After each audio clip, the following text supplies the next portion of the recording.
Rachel Wolfman comes on and says we're unstable. So I know it just never happened before.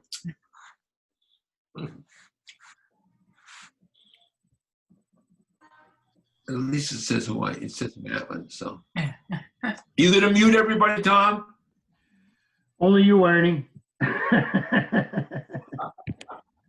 No, yeah, we'll mute everybody except Stephen once we get started.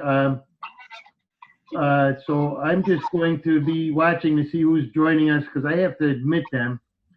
I think for future meetings, I got to find out how to just let everybody join us.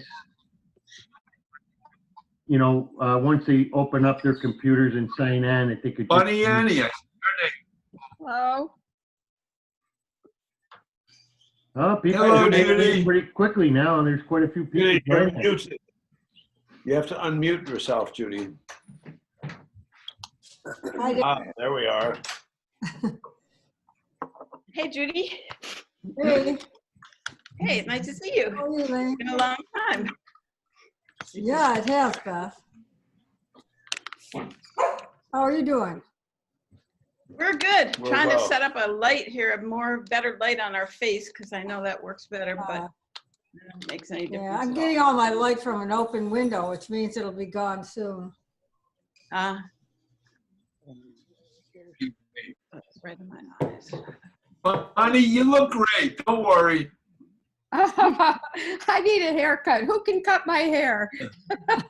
I can. Want a I'm not hairstyle like mine?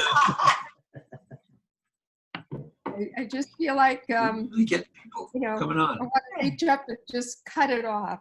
You know. I love the way your hair looks. Yeah. Hi, Judy. Thanks. Wow. Yeah, it looks great. So tell me who have wavy everybody hair is. like that. It's on the Can you tell me who Change your you face. are, please?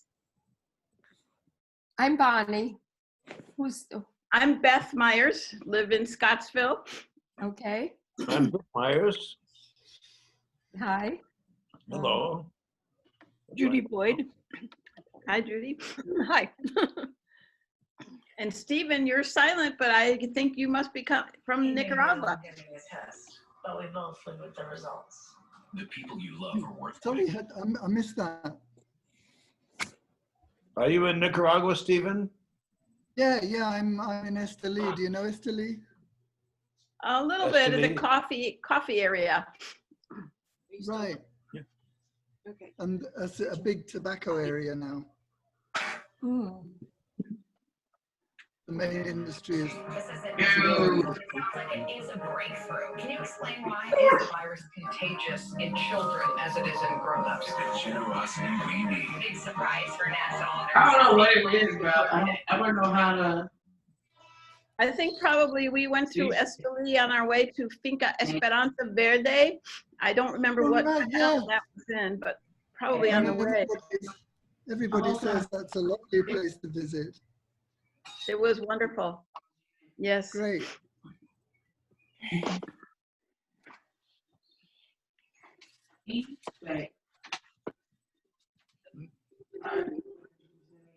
Oh, we're getting a lot of people joining us. Great. This is exciting. Elaine. It's Hi, exciting. Joe. Hi, John. Howdy, howdy. John. Hi, Jen.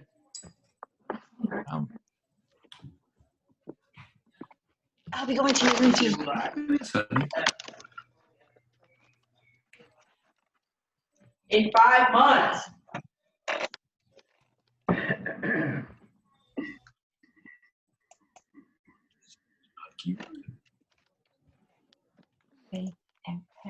Could be.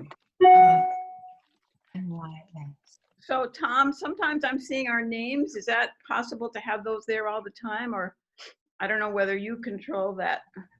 I do not control it. That's in your Zoom program as far as I know. So when you signed up for Zoom, Gold blessing. it put your name right in there. Happy end. If you click on your picture, one of the right click, one of the options is rename, at least on some computers. Okay, I'm satisfied with, well, We like our name. Our name is fine. Now, he doesn't get the fact that it's only his name. He doesn't get that. Oh, Oh, that's right. It shows Richard. we can do that. It's John. Hi, Good guys. knowing you. Hi, Grania. Hi, Vic. I'm eating dinner, sorry. Rania, eating lunch, dinner. It was fine with the last Zoom meeting. I don't know why.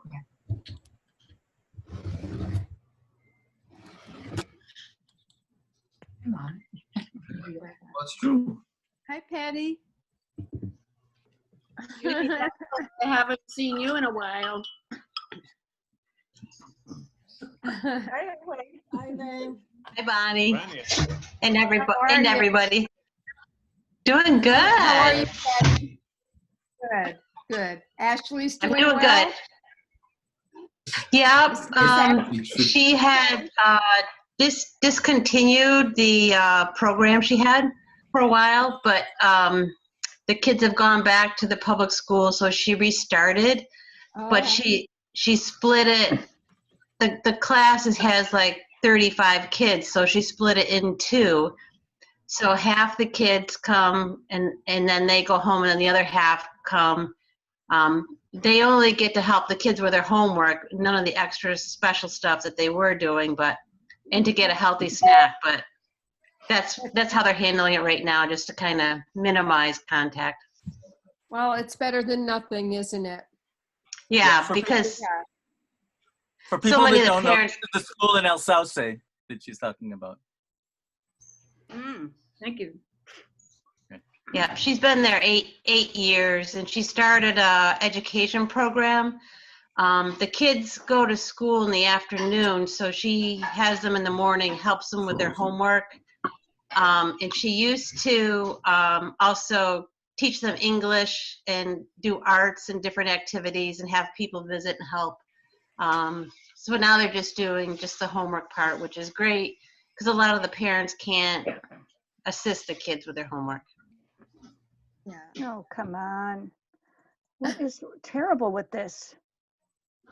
Look, Jesse. Whoever that is, we can hear you, so something's working. Well, yeah, but I lose the screen of everybody's faces. I don't know what's going on. I can hear you, but that's all right. Well, I don't know. I'd That's all like that to, matters. when we actually start the presentation, I would like to make Stephen's screen the full screen, but I'm not sure how I do that. You may be able to do it maybe on your own, but we do You go have up quite a to few speak- people signing up and getting online, so probably not everybody's picture will come up anyway. There's a choice called gallery view and a choice called speaker view, probably up in the upper right-hand corner of your screen. And if you Oh. put speaker view on, that will be Stephen when he's speaking. Right. Okay, thank you. It says you can use enter full screen. That's what that upper right-hand corner. Yeah. I think we'll give them just a couple more minutes for other people to come in. I still got people signing up to enter the meeting, so we're getting there. And I think we'll give them a few more minutes. Hello, Pacho. Just to the left of that icon you said enter full screen is one that says speaker view, or Yeah. there's a 3x3 grid that Yeah. gives you all the pictures. Okay. Hi, Judy. Hi. We got a proliferation of Judys. Judy Boyd. What? Oh, yeah. Why aren't I showing up? Do you have the video? Did you hit video, play video, or whatever it is? It's gallery view. If you use gallery view, click on gallery view and you should be able to see the pictures, There's the Arnie and video. Margaret. Found Great. one. It's in the upper right-hand corner, gallery view. Working, but why aren't I getting Hi, a? Madeline's. Hello? Hello. Hello? Did we lose? Did we lose Stephen? I'm No, speaking. Stephen. Oh, Stephen's still here. Where is Stephen? There he is. I didn't hear you, Tom. Did you I ask think me we've something? lost him. I don't see him. Hi, No, Tom. I already thought we'd lost you, Stephen, but you're still here. And Yeah, I There can hear you go. Okay. okay, Good. so Oh, there you are. Oh. I think, folks, what we'll try to do is get started. First thing I want you to know is that I would like to record this meeting. I'm not sure if I'll ever be able to find it again after it's recorded. But in full disclosure, I want to inform everyone that it is being recorded for future use. And if you have a problem with that, either let me know now or just sign off, okay? The next thing I'm going to try to do is to mute everyone but Stephen if I can at this time. And you'll be allowed to unmute yourself if you want. And I'll probably be watching the screen to try to admit people that will be joining us late. And so before we get started with Stephen's presentation, I just wanted to make a couple of quick announcements, and then perhaps people on the steering committee may want to add some, or you may want to add some. If you do, just raise your hand and I can unmute you from here and recognize you, and you can make your announcement. So besides welcoming you and letting you know this is being recorded, I wanted to let you know about the next presentation that we have coming up.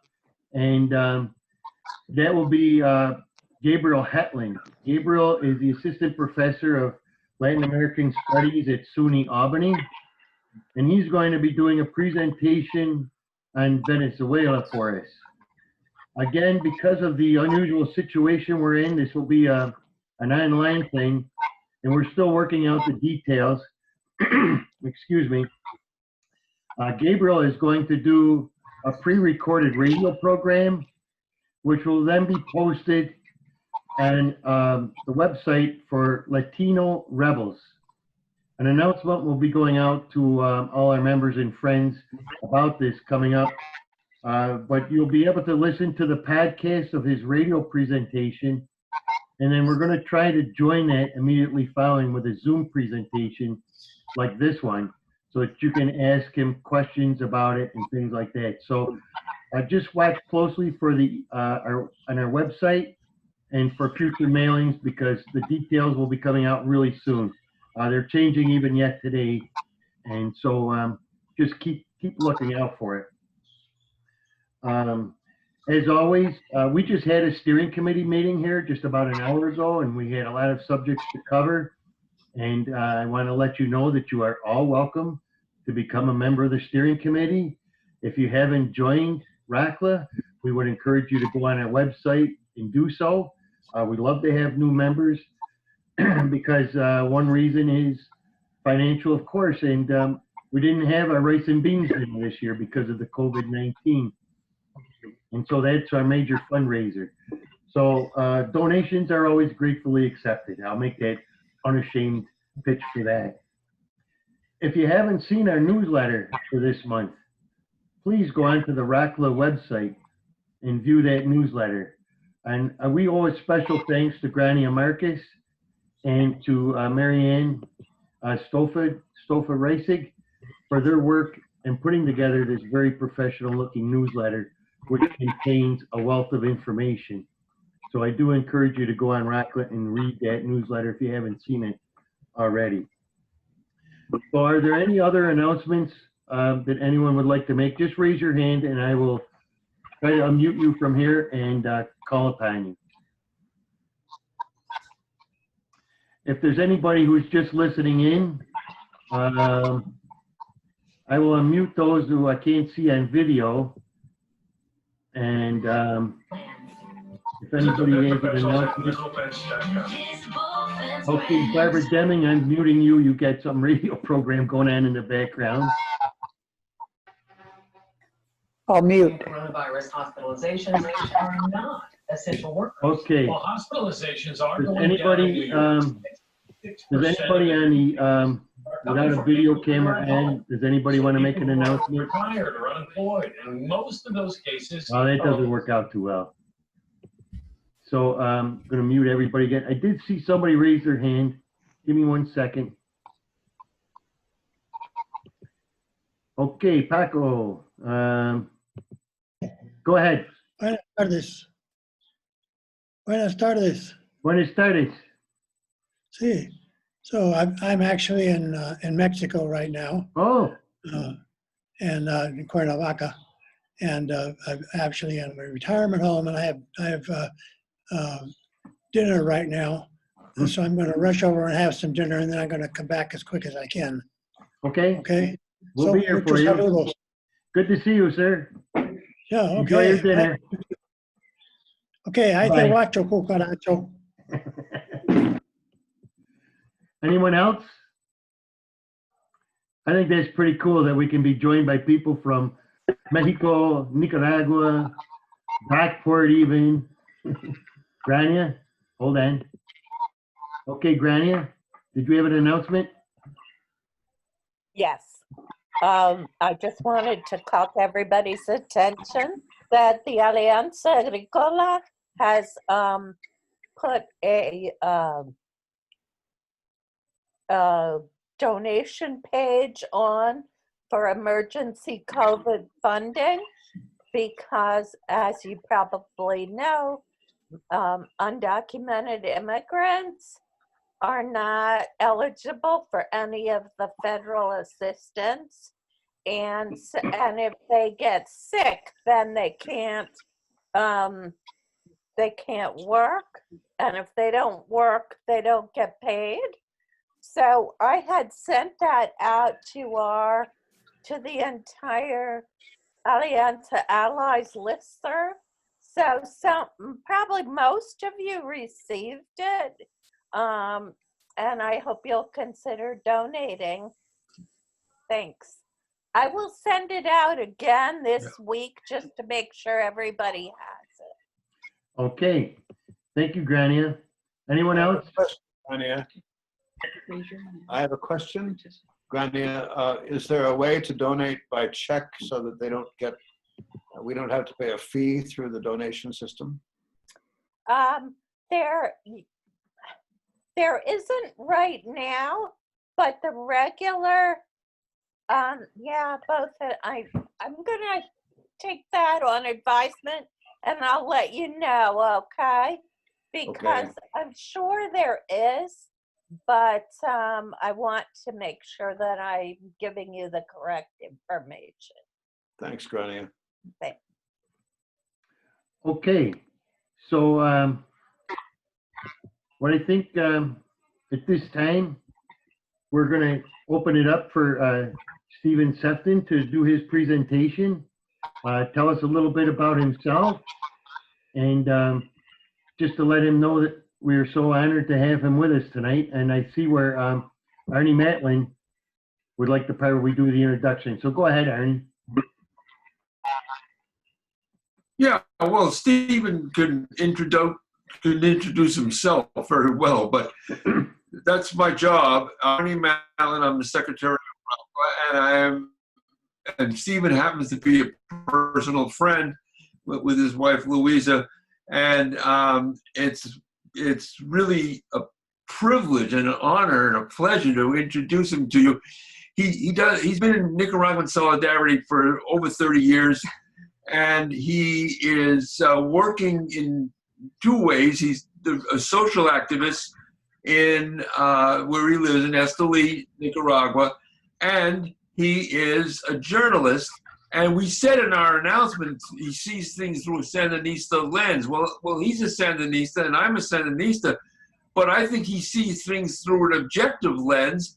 And to those of us who believe in what we're seeing, we want to report it as accurately as we can, not put a political spin on it. If you want a political spin, read any of the mainstream media and some of the so-called progressive media, and they will tell you how evil the government of Nicaragua is. But Stephen sees it in a clear way, and he's just the right person to talk to us about it because he lives there. and he's lived there for many, many years. Now I am happy to turn it over. I'll mute Stephen. Okay, Stephen, welcome and thank you so much for being willing to join us tonight. For those people that are tuning in, if you'd like to see a larger picture of Stephen on your screen, if you're seeing a bunch of small ones, just click on the speaker screen and he'll come up. So with that, Stephen, thank you and go ahead. Well, first of all, thank you very much, Tom, and also to my dear friend Arnie, whom I admire very, very much, for inviting me to talk to you all. And I hope that you're all well. And down here, we worry a lot about all our friends in the United States and elsewhere, but particularly in areas where the virus seems to have hit very hard. So I do hope you're all staying safe and well. So I've been asked to talk about Nicaragua, and I thought for a long time about how best to do it. And while I was doing my research, I came across a very interesting essay by a social anthropologist, a PhD social anthropologist called Catherine Stanford. Some of you may even know her. I'm not sure which higher education institution she works with. But I thought her piece was very interesting. But before we start talking about that, and I think in general, and the perception here in Nicaragua is that we're under attack from the US government because of the, among other things, the NICA Act and everything that implies. And so one of the questions that may be relevant to this discussion, I hope we will have a discussion after I've finished what I have to say, which should only take 25, 30 minutes, something like that. If I go on too long, Tom, please stop me, because that's a failing that I have. So, and I think a useful way to start is to ask, well, why is the US attacking Nicaragua? Why is it applying these measures like the NICA Act and sanctions against individuals under things like the Magnitsky Act? And if you ask the authorities in the US, well, why are you doing this? They'll say, oh, well, freedom and democracy. We're promoting freedom and democracy. And that seems to me somewhat absurd, given the historical record of the United States around the world. But from our point of view, that's what they say. And from our point of view, it looks more like they're attacking us because we resist the Monroe Doctrine, which has been brought back into focus in terms of United States foreign policy by Mike Pompeo and by John Bolton very explicitly.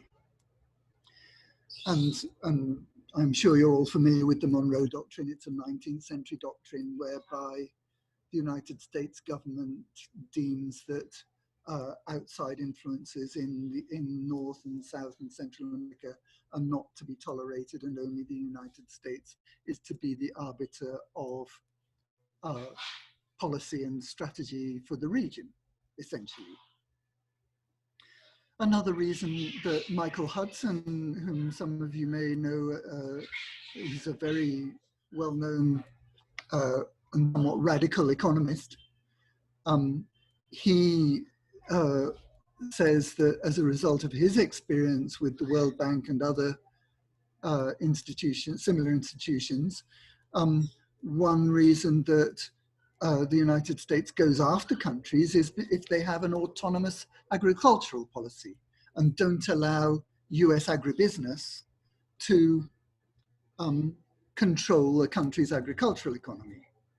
Another reason may be that Nicaragua, of course, has an autonomous agricultural policy. It's practically 90% self-sufficient in food, and it's the backbone of its economy are small and medium farmers. There's not much big agribusiness. in Nicaragua in terms of its overall GDP. Another reason why the United States may be attacking Nicaragua is because the Nicaraguan government under Daniel Ortega and his Sandinista colleagues has advocated for a multipolar world, a world in which the United States is just another player and not the main player.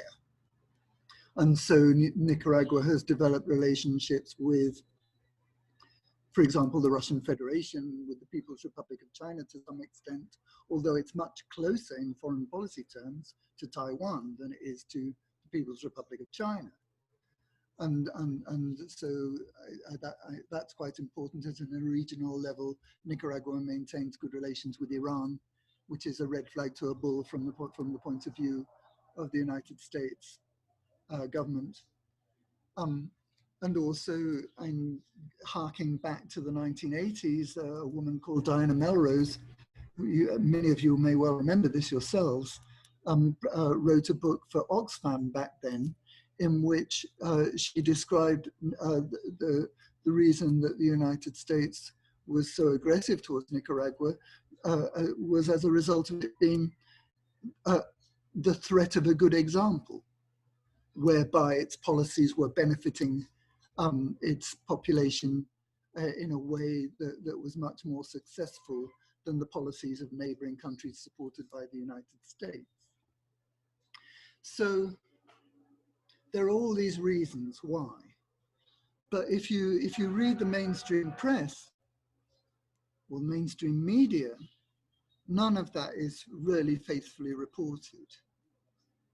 And here I'm one of the, before I start talking about Catherine Stanford's article, and I think the reason that events in Nicaragua are not faithfully reported are because journalism has been superseded almost completely, especially over the last decade, over the last 20 years, by psychological warfare. So corporate media and a lot of alternative media are devoted to engaging either in supporting the propaganda effort of the United States and its allied governments, or in resisting it. And in my opinion, the way that journalism has, something that demonstrates that journalism has been superseded by psychological warfare on a global scale is the marginalization of outstanding journalistic figures like Seymour Hersh, for example, who now apparently can't get published in the United States and has to get published in outlets like the London Review of Books in the United Kingdom. And Chris Hedges, and if you see interviews by Chris Hedges, he will also, a very eminent journalist, he was the head of the Washington Post Office in the Middle East for many years. He, in interviews, will explain that he is completely marginalized in terms of mainstream media. And also, that perhaps the most acute example of it is the attack on Julian Assange. You know, and for essentially doing what all journalists do, and the publishers of journalists. So, and I think when we're talking about Nicaragua and how it's reported, we have to look at the overall global context and the way in which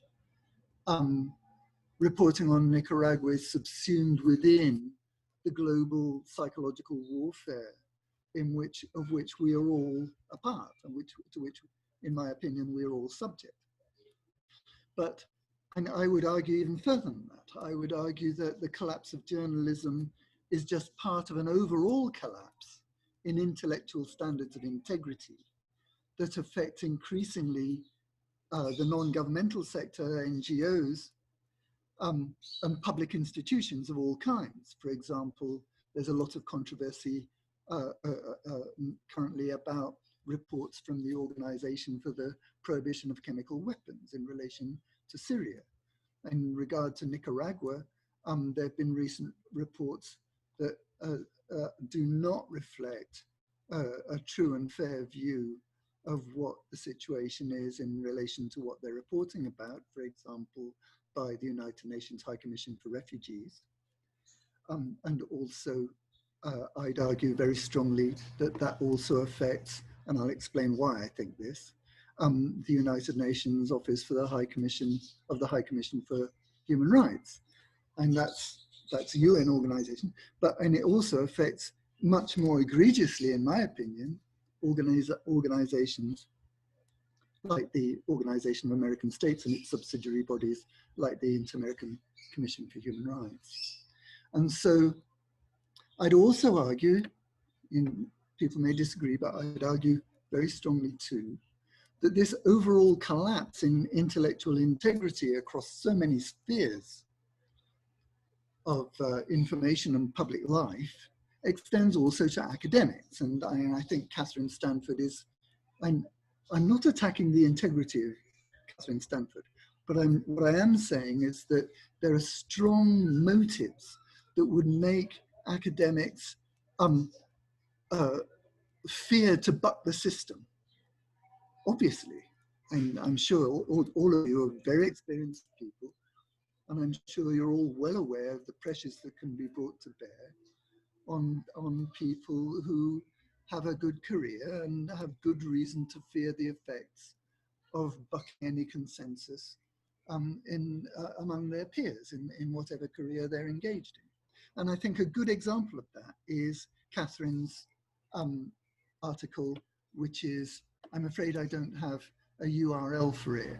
It's called Nicaragua and Agamben's State of Exception, Misunderstood History and Current Crisis. And she's a social anthropologist, so she's making a reference to a theoretical hypothesis by Giorgio Agamben, an Italian theorist. And in the course, in the course of her discussion, she looks at the case of Nicaragua. Now, and she talks about how there's a conflict between, particularly with reference to the events of 2018 and what I regard as the failed attempted coup of that year, between April and July of that year. She talks about competing versions of events, and she talks about those people who oppose the mainstream consensus about what happened in Nicaragua that year as offering a more nuanced description of events. Well, that's a very academic way of putting it. And I prefer to quote Brian Wilson, the very well-known and very well-respected peace activist who lost his legs in 1980, was it 87 or 88, protesting against US aggression against Nicaragua. And I quote Brian, he was saying, "I was shocked to see that news coverage of the events of 2018 reported the exact opposite of what I was experiencing." And so there you have somebody who lives in Nicaragua, he lives in Grenada, and he's saying that what he was experiencing was the exact opposite of the news coverage. And you have to set that against Catherine Stanford's academic comment that people who disagree with the news coverage that most people received offering a more nuanced description. And so Brian's saying, to hell with a more nuanced description, it was the exact opposite of what I was experiencing. So then when you start going through, I read Catherine Stanford's article with much interest. It's a very accomplished article, but unfortunately, it comes out with falsehoods. For example, she says, civil society groups initiated a national dialogue. And that's a direct quote from the text. And it's a downright falsehood, because it was President Daniel Ortega who called for the national dialogue on the night of Saturday, April the 21st. I remember it very well because I watched his intervention on television.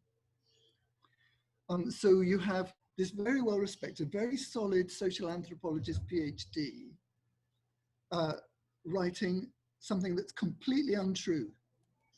And you know, and you could just, all she had to do was check out the news reports in Nicaragua for Saturday, April 21st, 2018, and she'd have seen that that's untrue, but she seems not to have decided she didn't do it. So now, and there are lots of examples of that. And she talks about the role of the church, but completely omits the role of the Vatican, which had to slap the Catholic bishops in Nicaragua on the wrists for behaving in a way that was far too partial on the side of the opposition. She talks about a massive national strike that never happened. There was never any mass national strike. There were a couple of abortive attempts at a boss's lockout that did not shut down the economy by any means. She talks about UN human rights monitors reported that they felt hampered in their work because the government would not allow them to leave Managua to investigate. Well, the background to that is that the UN mission that came to Nicaragua was supposed to start work in June, accompanying the legislature's Commission for Truth and Justice. That was their role. That was what they agreed that they'd do. And then they decided to do something that completely different, that they never agreed with the government, which was to mount their own independent investigation of the events. So what they did was break their agreement with the government and not do what they said they'd do. So hardly surprisingly, the government said, well, that's not what we agreed, and we don't want you to carry out an independent investigation that you haven't cleared with us. So I mean, people can argue the rights and wrongs of that, but that was the background, and Catherine doesn't report it in her text. But the biggest omission, in my opinion, in Catherine's version of events is that she maintains the fiction, although she offers allusions to sources that contest that the protests between April and July were peaceful.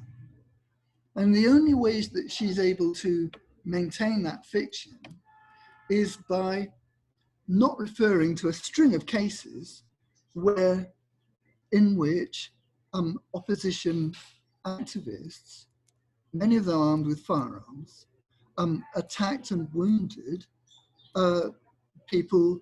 For example, the student leader, Leonel Morales, who was beaten up by the gangs that occupied the Polytechnic University in Managua.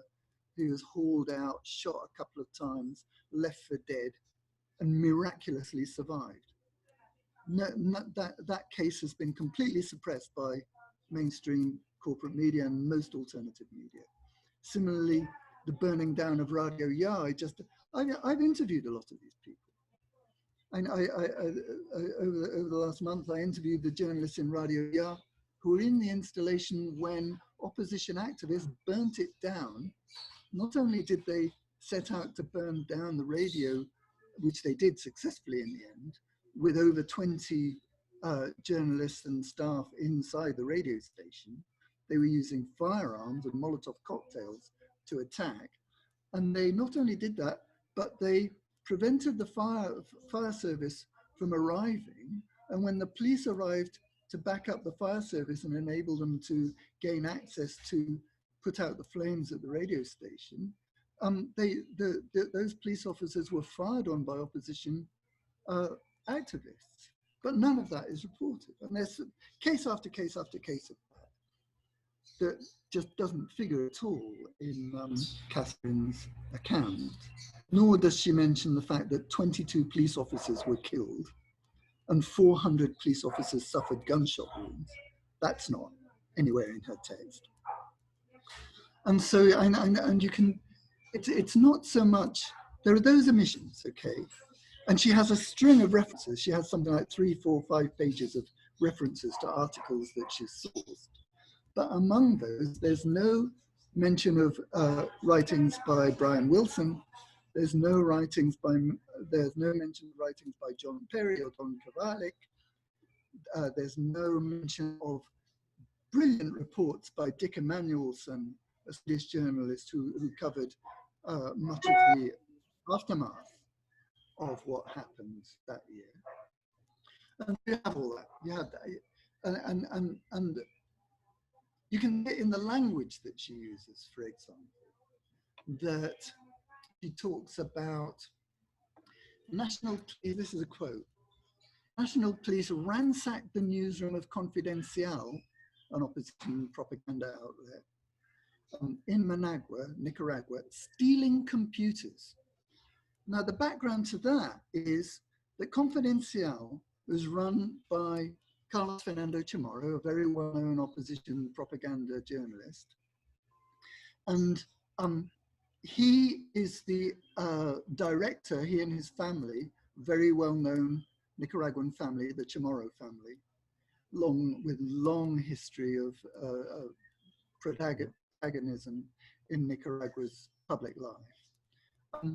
He was the director of an NGO called Cinco, which was receiving money from the United States government, and which he was using Cinco to distribute that money to opposition activists during the coup, including, for example, Dora Maria Tellez. And there's actually a photocopy of a check, of a receipt signed by Dora Maria Tellez on Confidencial cash receipt, printed cash receipt for $3,000, with the purpose of it, according to the receipt, was to organize educational event in Leon, and around exactly the same time that there were very violent attacks by opposition activists in Leon.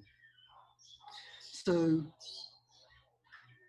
if you look at that, so what the government did in that case was they applied the law relating to non-profits in Nicaragua, and they confiscated Confidencial's property, as they're entitled to do under the law. And you just have to think about recent events around the world. But for example, in Australia, the police have ransacked the offices of journalists and expropriated their computers. I'm sure you yourselves can think of other events in the States, in the United States. But if you look at the language that Catherine uses, she talks about the police engaging in an illegal act, stealing computers. In fact, what I'm trying to say is that it's not just the omissions and it's not just the falsehoods, it's also the use of language. So Nicaragua's police are characterized as breaking the law.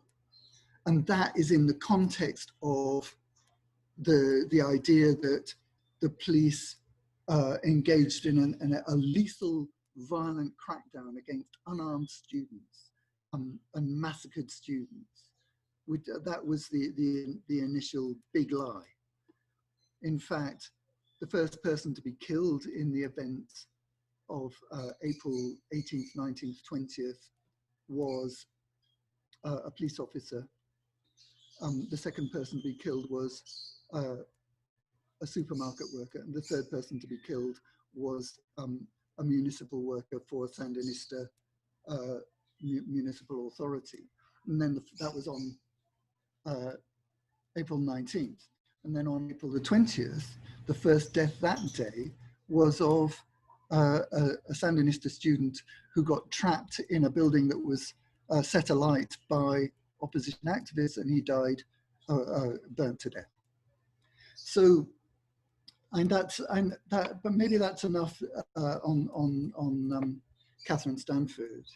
But that just gives you an idea of the kind of the way. And Catherine Stanford's article is actually, it reads quite sympathetically, but the point is that she is misguidedly offering essentially the same version of events as the corporate media and the Nicaraguan opposition. She doesn't really challenge those events, although she does, to her credit, make allusion to sources that do challenge those events. So then now, I don't know how we're doing for time, Tom, but what I'd like to do is I'd like to talk about how now, under the COVID-19 crisis that Nicaragua has been addressing very successfully so far, Nicaragua is subject to the same kind of attack. For example, there was an article in The Lancet by, I think it was a total of 14 doctors, 12 of them, according to my colleague John Perry, were based in the United States, and 2 of them are based in Costa Rica, apparently. And what they claimed was the Sandinista government here has not behaved responsibly, that it has not prepared to deal effectively with the pandemic, that it continues to hold mass events likely to cause an explosion of the virus among the general population, that it doesn't have sufficient equipment, that there aren't enough beds, that there aren't enough intensive care units. Let me just give you some figures. Nicaragua has 77 hospitals and 143 health centers. It's got 5 centers that specialize in stuff like dermatology, oncology, and so on. It's got 178 casa maternas, which are shelters for women from rural areas to be in just in the last 2 or 3 weeks before they give birth, to ensure that they safely give birth. Nicaragua has 1,333 health posts. It has almost 37,000 health workers.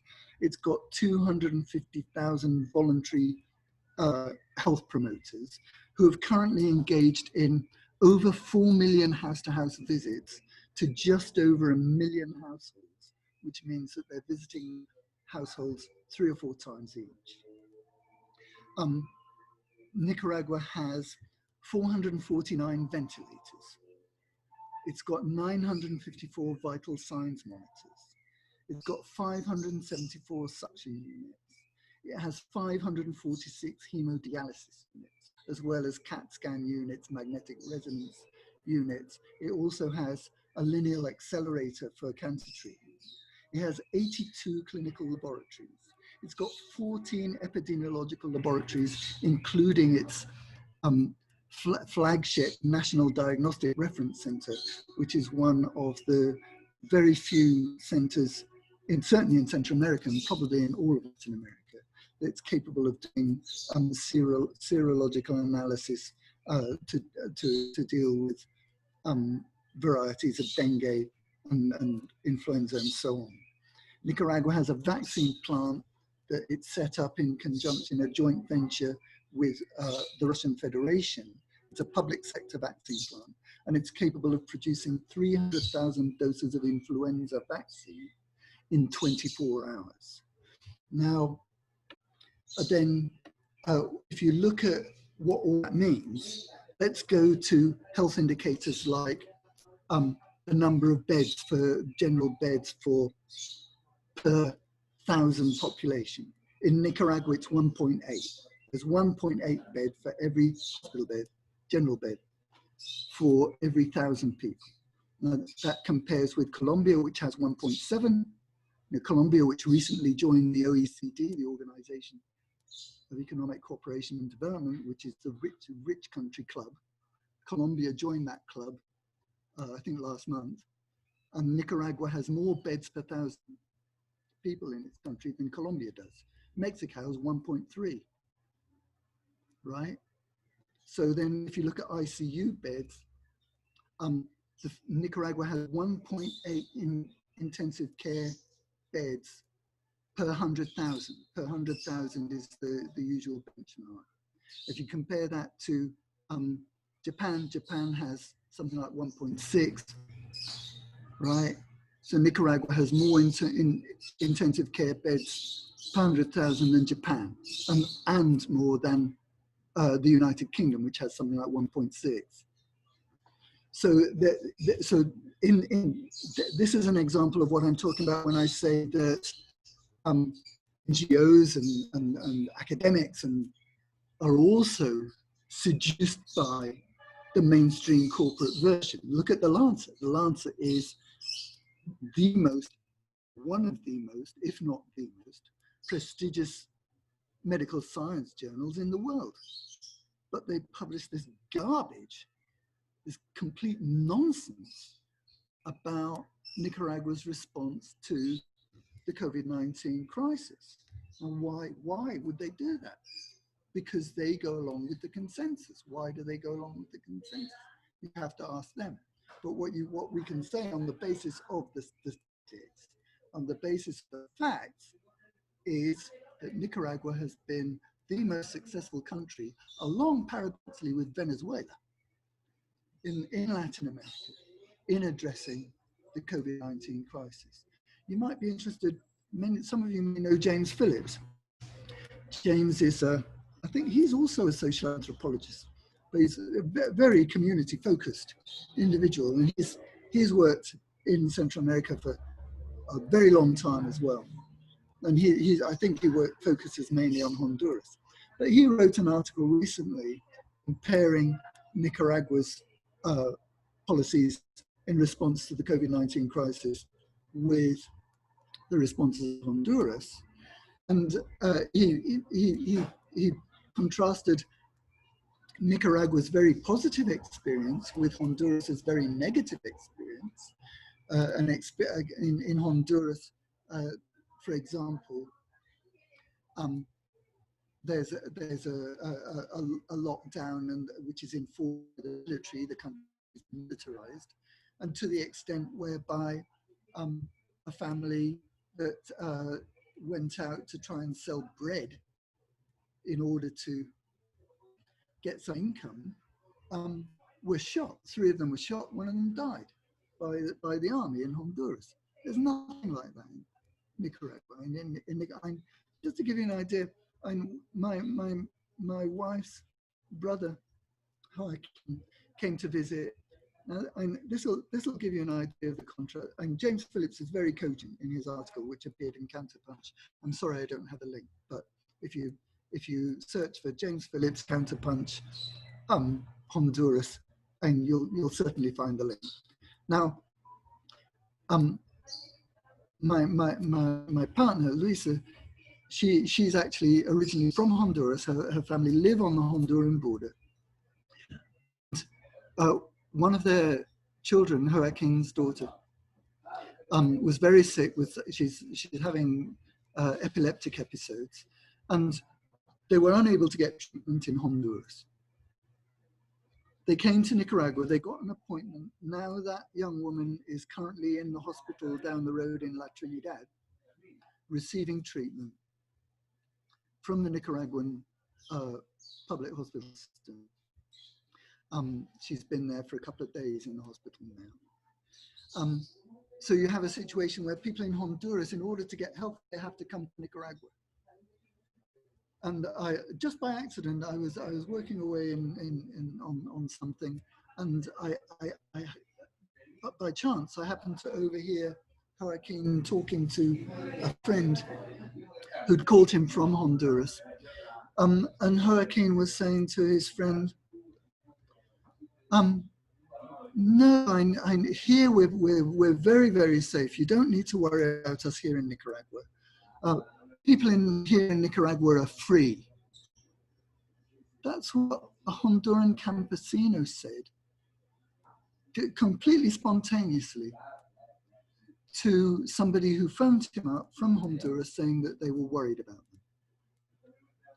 So, you know, I'm not, I don't want to go on too long. I don't know how we're doing for time, Tom. But it seems to me that that kind of anecdote, plus the very strong statistical data, not just from the current COVID-19 crisis, but also the data that's available if you go looking for it with regard to the crisis of April to July 2018, and all the data about the incredible achievements of the Sandinista government since 2007. And they completely turned the country around until the US provoked crisis in which Nicaragua's political opposition, who've been unable to achieve power via elections, sought to overthrow the government by means of a very perversely orchestrated insurrection.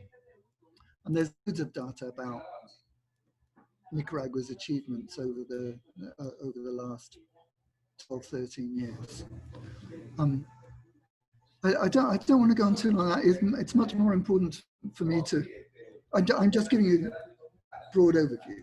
And something that I would like to say is that in contrast to what I says, I personally don't think of myself as a journalist because I think journalism died a long time ago.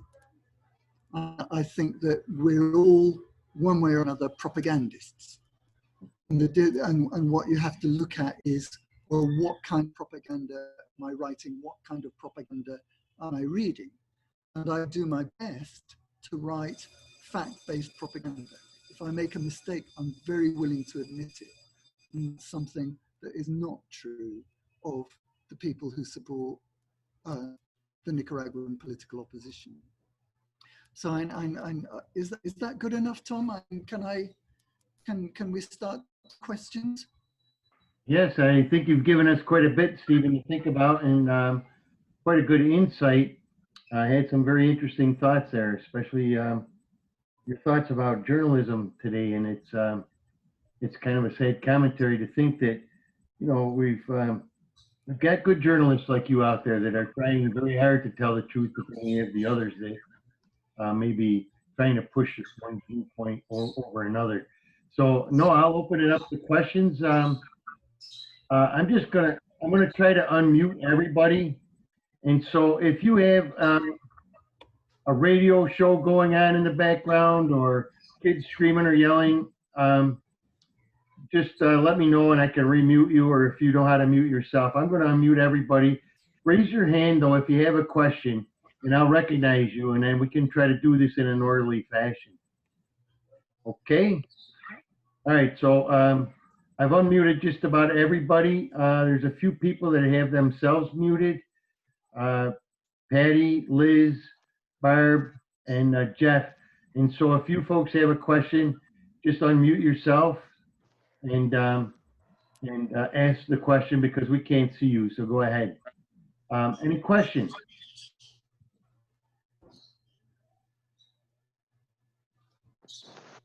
What happened? How about thoughts on Stephen's presentation? Does anybody have some thoughts about his presentation at all?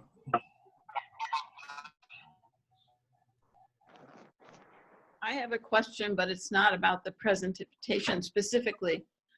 Years ago, maybe 15 years ago, banana harvesters were demonstrating in the streets of Managua because of the chemicals that they suffered from when they were having to harvest the bananas. And we were asked to boycott bananas. Do you know anything about that now, Stephen? Well, I think in Nicaragua generally, there's a crisis of renal illness, and possibly Dr. Matlin will know more about this from a medical point of view, but from a social and political point of view, and that issue has definitely died down over the last 4 or 5 years. And during the first few years of the presidency of Daniel Ortega, the banana workers and people affected by what people think is the effects of pesticide misuse over decades in the banana plantations in Chinandega. They held demonstrations there, and I don't have precise details of what the government policy has been, but they have definitely helped those people, if not overcome their medical problems, because that would be very difficult. I know that all those people have access to the public medical system and receive whatever alleviation of their condition is available in Nicaragua's medical system. But the government has helped them, for example, with housing. It has helped them in terms of improving amenities in their communities. And it has made available, as I mentioned in the statistics, it has made much more widely available access to hemodialysis. So I did pay some attention to that issue some years ago, but it's completely dropped out of the news now. So I'm not really sure how best to respond to your question, except to say that it is no longer an urgent national public health issue. Okay, I saw Ernie raising his hand. Ernie? Yeah, well, yeah, here I am. I wanted to thank Stephen for the presentation. I wanted to suggest people look at his website, Tortilla con Sal, which means tortilla with salt. And it's a really valuable resource. And I wanted to say, just the answer about the people with the kidney situation, that those people have, some of them have died. That's why it's not an issue anymore. They're dead. Others of them are on dialysis. Nicaragua has dialysis capability now, which it didn't have before. So Stephen and I see things the same way. I only go down once a year. Maybe Patty wants to say something about her daughter and how she sees it, because she lives there as well as Stephen does. And I think it's a lot better to hear from people who are there than people who are here. Thank you. Okay, Michael Argaban, I saw you in your hand. Yeah, so regarding the banana thing, that was specifically, I believe, was with Dole, the company that was involved there, and the demonstrations were Dole. But what I wanted to mention was, I'm not sure that I agree with the comments on Dora Maria Tellez and the attempt to connect her to terrorism somehow. Dora Maria Tellez is the leader of a political party, one of the leaders of a political party that was banned by the FSLN years ago and hasn't been allowed to run in national elections, even though the leader of her political party at one point was a contender for the presidency and was doing very well in the polls before his death, which happened before the election. So, you know, when the FSLN cuts off the ability of some political parties to work through the system, clearly some people are going to work outside of the political system. I think it would be better to allow, you know, groups like the MRS to work within the system, but that, you know, it's not MRS that chose not to be allowed to be part of the political system. So. Can I comment on that? Yes. Well, and I strongly disagree with that. And the reason I strongly disagree with it is because I remember very well covering the events of 2006, 2007, 2008, the elections that Danielle won in 2006 with a minority of the vote because the opposition was split. And the municipal elections, which were the first elections in which the FSLN successfully overcame a combined opposition vote. Now, and I think it was in 2008, correct me if I'm wrong, that the MRS lost its legal personality. And the reason it lost its legal personality is not because the FSLN applied a guillotine, but because Arnaldo Alemán's Liberal Party, and this is on the record, Arnaldo Alemán's Liberal Party brought a complaint to the Supreme Electoral Council, complaining about the fact that the MRS was not in compliance with the prerequisites for a political party to participate in national elections. And so the Supreme Electoral Council was obliged to rule on that, which they did. And at that point, the MRS lost its legal personality. But that didn't stop them participating in the elections, because what they did in those elections was they threw their support behind the very same PLC party, the Partido Liberal Constitucionalista. And this is on the record. I mean, that actually brought the complaint to the Supreme Electoral Council. And what did Dora Maria Tejas do? And what did Hugo Torres do? And what did Undo Joaquin do? They went on the campaign trail with somebody whom in Nicaragua is regarded as a corrupt right-wing extremist, namely Eduardo Montealegre, who was running to be candidate for the municipality of Managua. And that's, so and to say that they weren't allowed to participate politically is not true. And their party disqualified themselves effectively by comply with the prerequisites stipulated in Nicaragua's electoral law. But that's been twisted. So people think, oh, well, it was Daniel Ortega just decided they weren't allowed to participate. No, and that's, all that stuff is on the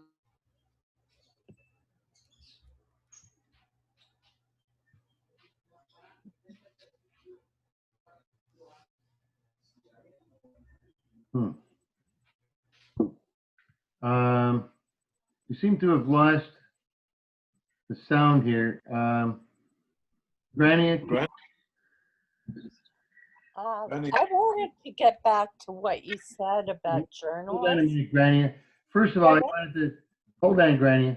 Sure. Well, Stephen, we lost you, I think, for a few minutes there.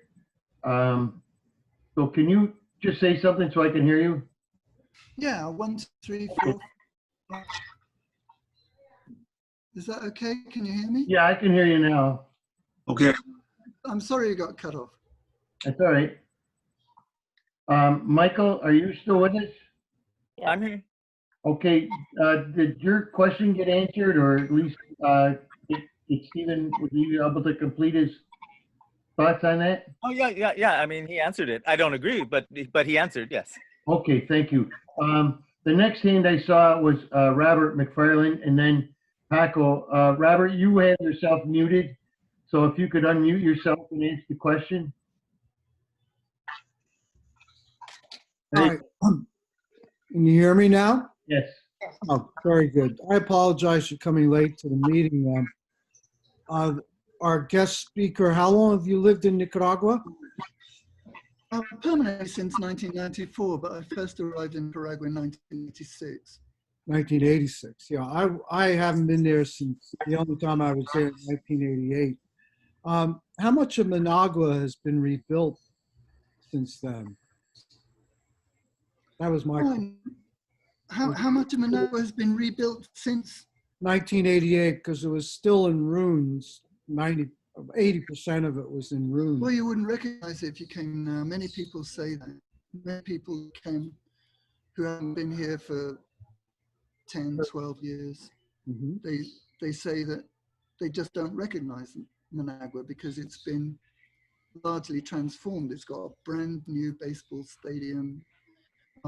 The Malecon down by, do you remember the National Rubén Darío Theater? Do you remember that? I don't. I do remember the baseball stadium. Oh no, the old baseball stadium's redundant now, and I think they're going to demolish it. There's a brand new stadium named after Dennis Martinez. There's a brand new a huge multiple sports center called the Polideportivo Alexis Arguello, named after the 3 times world champion, boxing champion, Alexis Arguello. And there's a Michelle Richardson was, I think she got a silver medal in an Olympic Games, and although she, at the time, I think she was a United States citizen. I'm not sure if it was her mother that's Nicaraguan, I can't remember. But there's a state-of-the-art Olympic swimming pool named after Michelle Richardson. That's on the boulevard that runs down from, do you remember the old Hotel Intercontinental that looked like a, yeah. That was the only tall building in the whole city. Right, well, from the Hotel Intercontinental, there's a huge wide boulevard now that runs all the way down to the Malecon, where the National Rubén Darío Theatre is. And all that area has been turned into a huge recreational park. And there's along Lake Nicaragua, Lake Managua, sorry, which has been cleaned up. And also, before you get to that, and thousands of people visit it every weekend. But before you get to that, there's also a huge recreational park called named after the child hero Luis Alfonso Velasquez, who was murdered by the National Guard during the insurrection against Somoza. And that too, and it's just chock full of amenities for children. And that whole area has been completely transformed. And also in Managua's roads, you remember how they were mostly dirt in the city, or at least away from the downtown area. And now paved. They're now paved. And there are two huge flyovers. Do you remember Siete Sur and Las Piedrecitas? Which used to be the old way out to the old Terra Sur, the old Southern Highway, and the old Carretera León and the new Carretera León. There are 2 huge flyovers that have completely transformed the way traffic circulates in that area. Currently, the government is involved, sorry, not the government, but the municipal authority in Managua is involved in modernizing the old Pista de la Resistencia. Do you remember the Pista de la Resistencia? Yes. And it used to run from Siete Sur to the Carretera Norte. Well, and it's a crucial main artery that is created, has a lot of bottlenecks. So they're putting I think it's going to be a 6-lane highway running from Siete Sur all the way to the Carretera Norte in Managua. And it's just difficult to explain the complete transformation. You can, if you go online and look for videos of tourism in Nicaragua and tourism in Managua in particular, you'll see for yourself. And it's like everybody I know who comes to visit who hasn't been here for a while, they're flabbergasted at the change for the better. So Roberto Clemente would be pleased. Okay.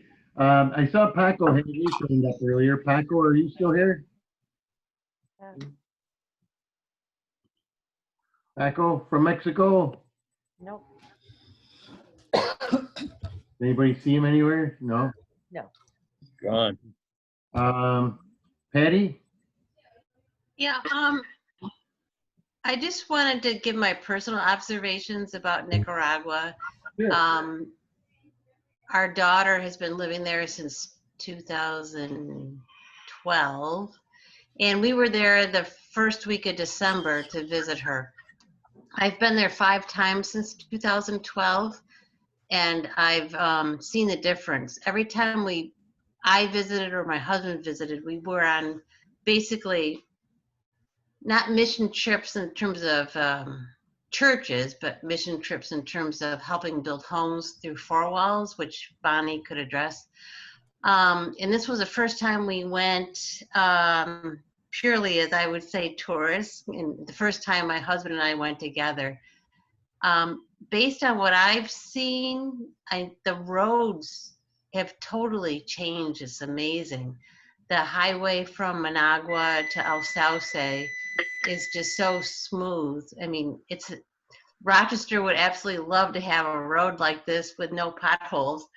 And we also visited Leon, and at that time, beginning December, it was very busy. I'm a very country girl, and it was a lot of people everywhere. And the only time we saw militia was a couple people in Leon. It was a holiday with lots of fireworks at 6 a.m., 12 o'clock, 6 p.m., midnight. And we also rented a home on the coast with several members of Ashley's family. It was really a special trip, and it was all very positive. There was nothing I could say negative about the trip. El Sauce is still very much a pedestrian city. We visited several families. I guess that's what I have to say, that it was a wonderful trip. And it's kind of sad because Nicaragua is finally opening up to tourists, and which obviously they need. It's a major part of their economy. And now it's all shut down again. And Ashley's been trying to get a visa and couldn't even come. She was supposed to be home last week and couldn't even get out of the country. So we're hopeful, but if you have any questions, I could answer those.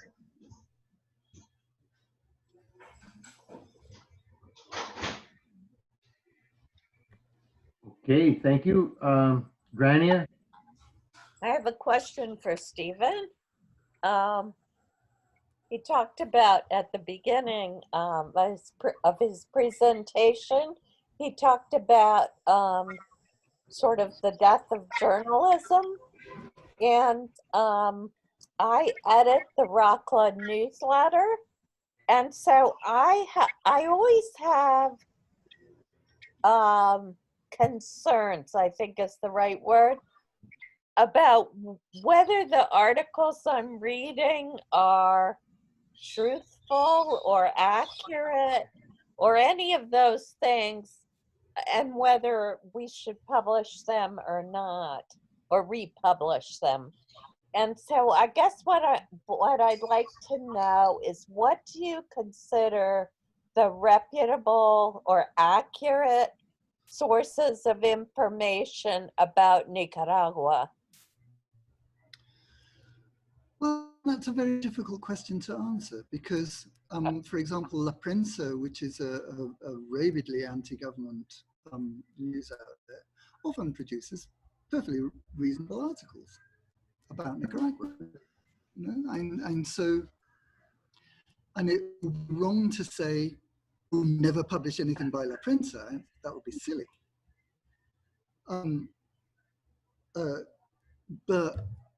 And I think as a rule of thumb, you might say to yourself, well, if I'm reading an article that puts both sides of the story, then, or an article gives me a chance to see both sides of the story, then that's probably okay. For example, and I find, again, my role as a propagandist, and I think of myself mainly as a counter-propagandist, because I'm almost always answering untruths and falsehoods and distortions and misrepresentations that have been published, for example, in the New York Times, Guardian, in the New York, in some corporate media outlet, and often in alternative media outlets. But what I always do in those articles is I give people the link to the original article. so they can go and check for themselves what I'm trying to correct or what I'm trying to challenge. And so, and what you tend to find in, for example, Carlos Fernando Chamorro's writers at the L website, which is an opposition website funded by the United States government, although but they continually refer to, will generally refer to Confidential as an independent news outlet when it's not. And if you read them, they never put an alternative view. They'll never put in a link saying here to Tortilla con Sal, or link here to John Perry, or link here to Dan Kovalik or Max Blumenthal, so that you'll never see that. And so, and I think that that's a telltale sign. If you're reading an article doesn't give a chance to go to the original source or another source, that it does not agree with the article you're reading, that's a good reason to be very suspicious of that article. For example, and the same, I'm sorry, Grania, permit me to ramble on a bit.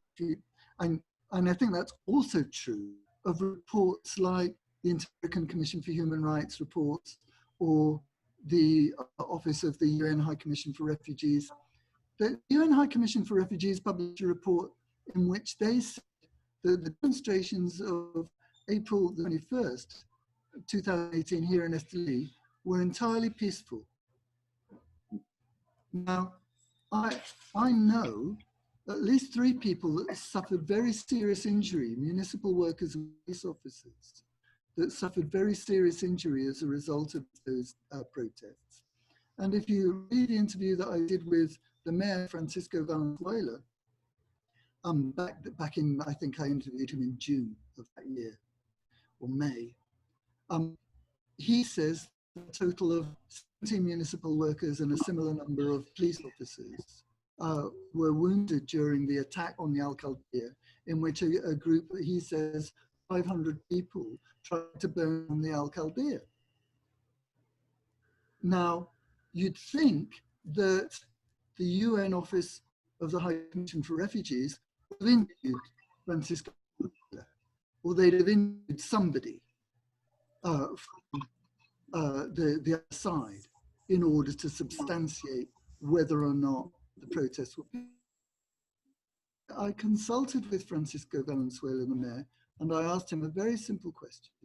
Were you ever contacted by Amnesty International, by the Inter-American Commission for Human Rights, or by the UN Office of the High Commission for Refugees in relation to the events of the night of April the 21st? And his answer was no, never. So what you have there is you have a report by a prestigious UN body that didn't do even basic due diligence. You know? And if you read those reports, the same thing applies to what I just said about, you know, what would raise suspicions about a media outlet in terms of their coverage of Nicaragua. Those reports do not put any information relating to the government's version of events, the police version of events, the version of events by municipal authorities that suffered attack from the Nicaraguan opposition, very serious lethal attacks, or any of the victims like Leonel Morales, for example, or the families of the 22 police officers who were killed, or the 400 police officers who suffered gunshot wounds. As far as the UN is concerned, they don't exist, which is outrageous. But the mainstream coverage of the events of that time takes that for granted. So I think any report, or any whether it's by an NGO or a news outlet or an important prestigious institution, if they don't put the other side, we have every right to be very suspicious of them. Okay. Okay, Rick Hanford, I see Rich Anthony has his hand up. We've only got time for a couple more questions. We're starting to lose Stephen in the darkness, and we don't want to keep him up too long. So let me get Rich's question here. Go ahead, Rich. Okay. Well, thank you, Stephen. It sounds like the chickens are getting ready to go to bed too in the background. But thank you for your presentation. I've never been to Nicaragua. I spent a summer in Guatemala in the early 70s, and then 6 months in Bolivia and a year and a half in Chile in the early 70s as a graduate student.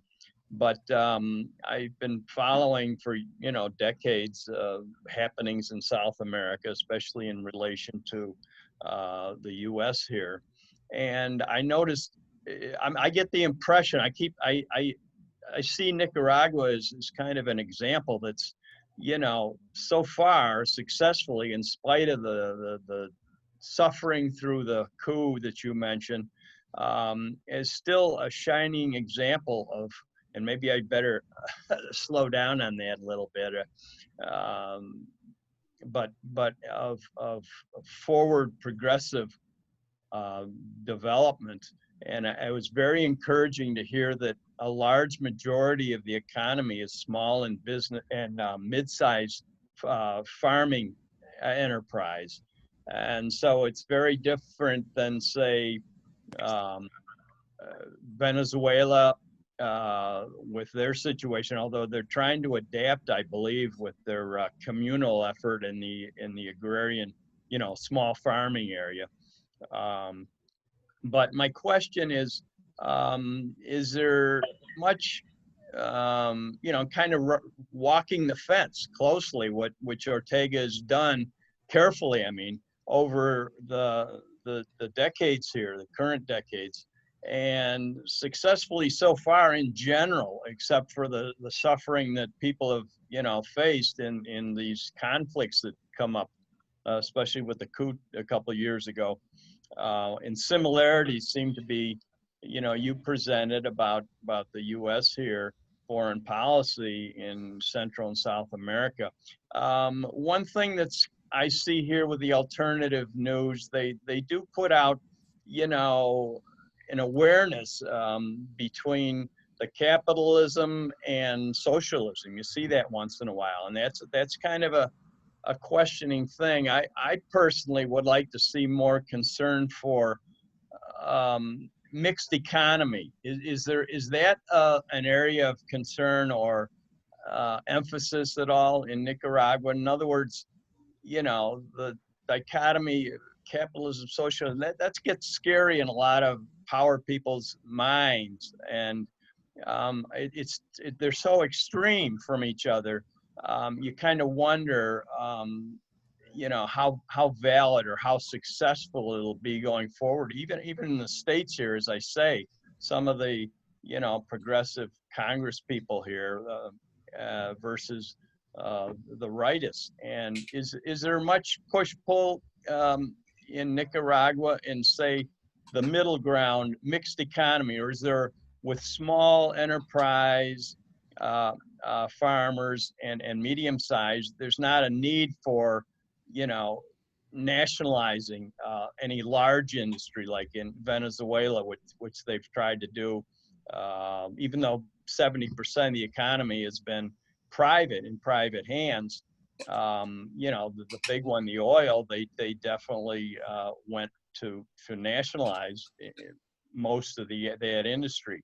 So is there that any emphasis on that, and as they kind of walk the tightrope of being in the international trade and business economy, Nicaragua, and that kind of economy, mixed economy. You don't hear the term, and it's sort of a middle ground which might have some success. Maybe they've been doing it, say in the banana industry, which would be large industry, I presume, if it was, with the large banana corporations down there, probably in Nicaragua.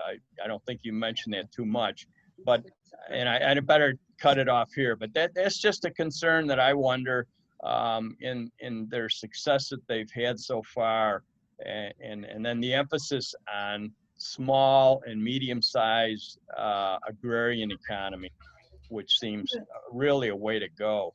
I'm leaving. Yeah, really, and people often forget that part of the historic program of the Frente Sandinista, before they even overthrew Somoza, Anastasio Somoza, was a tripartite program, one of like a non-aligned foreign policy, political pluralism, and a mixed economy.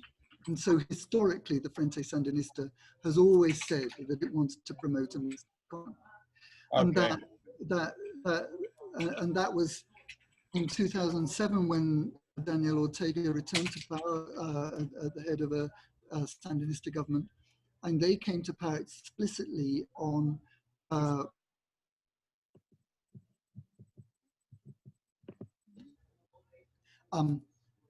they came to specifically on a program of national unity and reconciliation.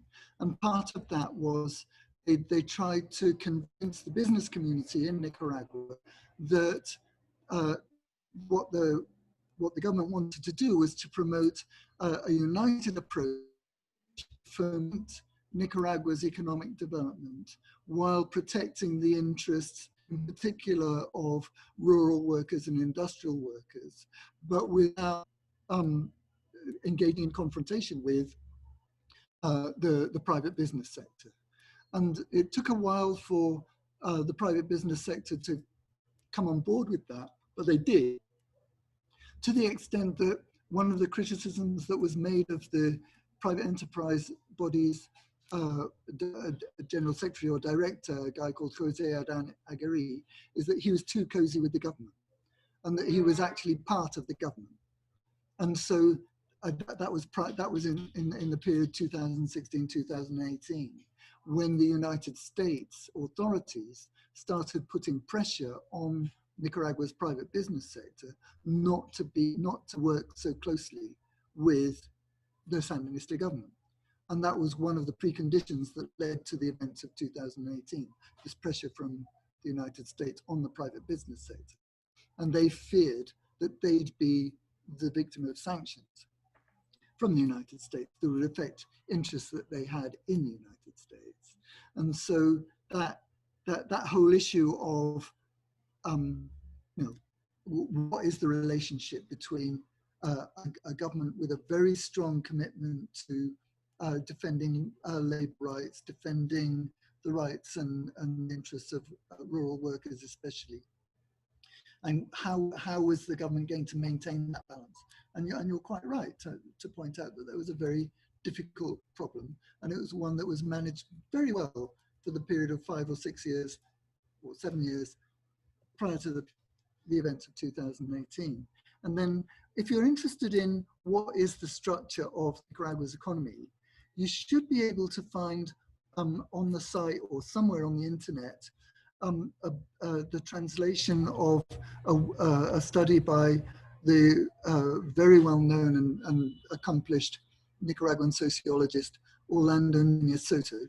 And Orlando and his team produced an essay called "Who Produces the Wealth in Nicaragua?" And that we translated that into English in, I think, early 2019. So you should be able to find that somewhere. And if you read Spanish, the title is "Quien Produce la Riqueza en Nicaragua?" So, and either the Spanish or the English version, that's available, and it has lots of statistics about the structure of Nicaragua's economy. And it explains, and I think it was published in 2015, updated maybe 2016. It explains that 70% of Nicaragua's employment is generated by small, medium, and micro businesses, including in the farming sector. And that has been a key factor in enabling Nicaragua to pull through the crisis in 2018. For example, here in Esteli, because of the roadblocks, nothing could get to the supermarkets. And so you go into a supermarket here in Esteli and the shelves would be empty, practically. It was very like going into a supermarket back in the 80s. People who know who know Nicaragua from the 1980s will all have had the experience of going into a supermarket and finding nothing on the shelves there back in the 1980s. Well, it was just like that in 2018 for 3 or 4 weeks, because the people promoting the coup blocked the roads. Daniel Ortega withdrew the police in order to facilitate national dialogue. So there was no rule of law at all. And what made it possible for Nicaraguans to overcome all those difficulties? The popular economy, because the markets didn't close. I couldn't go to buy stuff in the supermarket, so I went to the market. It's full of vegetables, full of cheese products, full of agricultural produce, food. And that's what enabled the population in large areas of Nicaragua to beat the blockade that the people promoting the coup imposed on the general population. And so, you're right, and that issue of how do you manage a mixed economy is crucial. And Daniel Ortega took a lot of criticism from progressive sectors who thought that he was being too cozy with the business class. And the business class took a lot of flack from right-wingers for being too cozy with the government. And then, so that is an important area. And also your point about the popular economy being absolutely fundamental to autonomy and sovereignty in lots of senses, not just food sovereignty or food security, but in lots of senses. And that's absolutely crucial. Can I just say something in general? I don't want to give the impression that I think everything's hunky-dory here in Nicaragua. There are lots of challenges. For example, the very success of the country's agricultural policy, what you were talking about, Rick, encouraging small farmers and medium-sized farmers, has led to an expansion of the agricultural frontier that's causing problems in environmental terms because it threatens biosphere reserves in Bosawás and Indio Maíz. And it's also causing problems in terms of rights of indigenous peoples to their lands. Indigenous peoples have title to around 1/3 of Nicaragua's national territory. But because of the success of agricultural policy, and also because of climate change forcing people to migrate, there's a lot of pressure on indigenous peoples and on conservation areas from expanding agricultural frontier, particularly cattle rearing. But so I just wanted to make that point because I don't want people to think that I'm saying everything's fine. There are lots of problems here in Nicaragua, but we're very lucky to have a government that is determined to resolve them in a way that serves the best interests of the Nicaraguan people and the country's natural environment. Okay, well, we're running out of time, and I just want to really thank Stephen for taking his time and joining with us tonight on our first ever virtual ROCLA meeting. It's been quite interesting in many ways. First of all, I kind of like the feature of seeing people's names in front of them so that I can remember the names, because I'm getting to be an old guy and I can't remember my own name sometimes.